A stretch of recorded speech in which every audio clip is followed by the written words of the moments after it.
Saw a lot of your comments on Facebook, people saying they got to get to that toilet paper. So while we're on the topic of that, we know toilet paper, it's hard to come by these days. If you run out and are resorting to using other items, you could have a bigger problem than just no TP.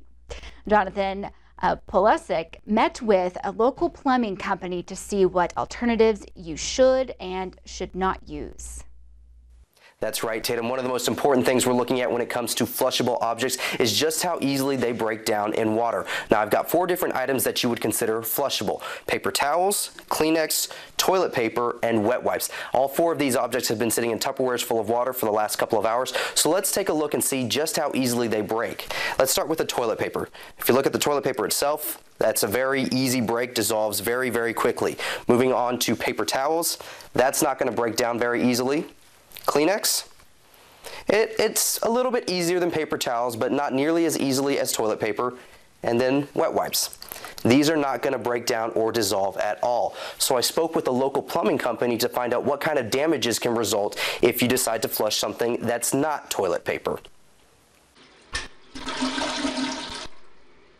It's a sound we hear every day, but as grocery stores run out of essentials such as toilet paper, you may be tempted to use alternatives such as wet wipes or paper towels. Terry Ullman, owner of Action Air and Plumbing, tells us why you shouldn't.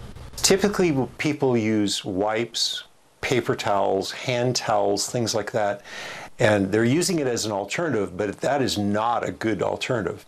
On wipes, it may say flushable on the container.